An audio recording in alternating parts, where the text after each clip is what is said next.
Carpets are a common stress point between tenants and property management companies, often resulting in arguments over a security deposit. There is a lot of carpet-related stuff that a management company could potentially charge for, but doesn't necessarily need to charge for.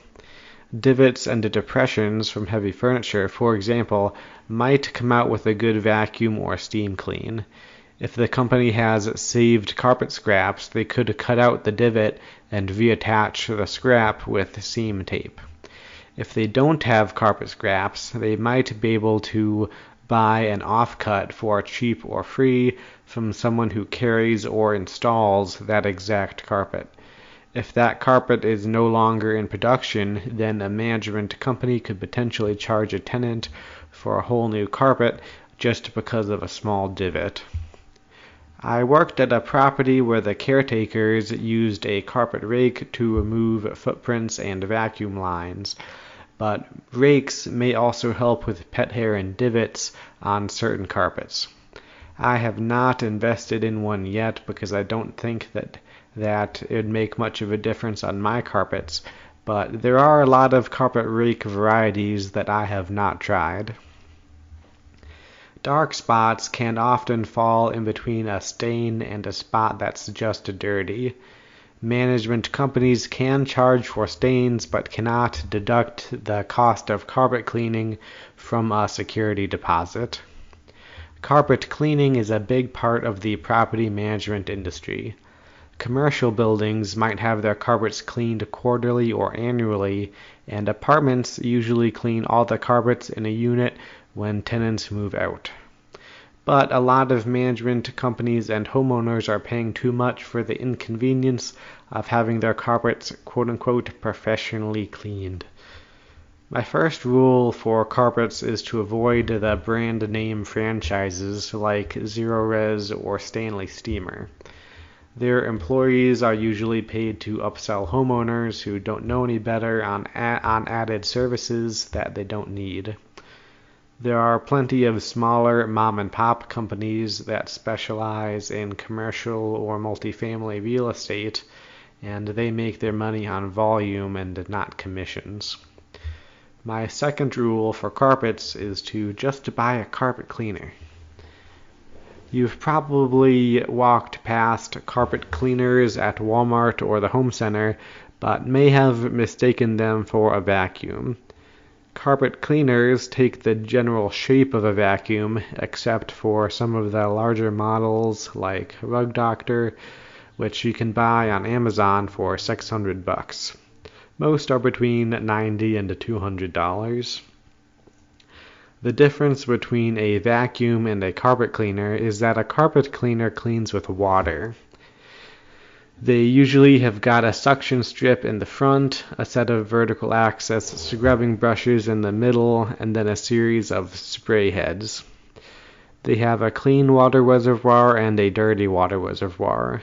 You can add a variety of soaps to the clean water reservoir, including many sold specifically for cleaning carpets. But you should never put anything with bleach on a carpet because it will bleach the carpet. You can also buy pre-treatments, which are meant to be sprayed on the carpet before you hit it with the carpet cleaner. Some people will pre-treat the whole carpet, and some people will only pre-treat the bad spots. The dirty water reservoir should be cleaned and dried in between uses, or it can grow mold and stink. I've worked at a lot of properties, but only worked at one that had a carpet cleaner, so I don't have enough experience to have an opinion on the different models, chemicals, or techniques. But you should definitely vacuum first, because vacuums tend to perform very well with hair and other fibers that will clog a carpet cleaner. You should get the entire carpet wet and then go over it once or twice with just suction. I've had multiple contractors leave a carpet too wet, which resulted in the carpets getting smelly. You should also leave a ceiling fan or central air system running to help the carpet dry.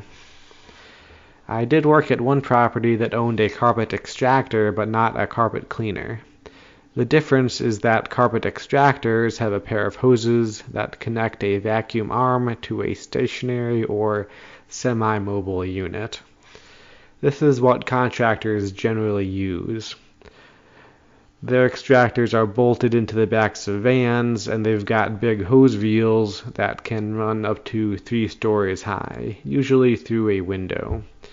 Management companies usually buy units on wheels that might be slightly bigger than a shopping cart with 15-foot hoses. The advantages of these units are the large water reservoirs, but that's it. They're bulky and hard to maneuver, and the hoses are always getting in the way and getting kinked and springing leaks. They can't go upstairs, and they cost between $1,000 and $8,000, while basically all carpet cleaners cost less than $1,000.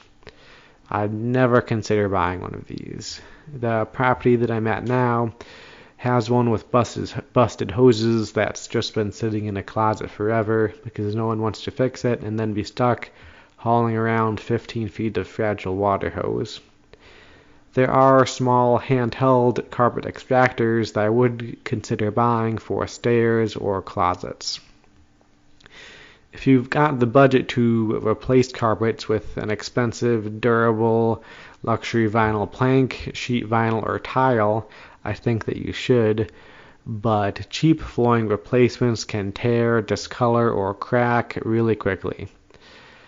I've torn a couple of sheet vinyl installs that were brand new, and I was moving in appliances, and the appliances tore the sheet vinyl.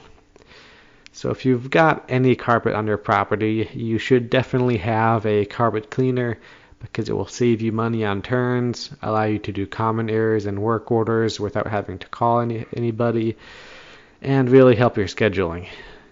Carpet cleaners are also better at cleaning up most floods than a wet dry vac, so they will come in handy if you ever have a burst pipe.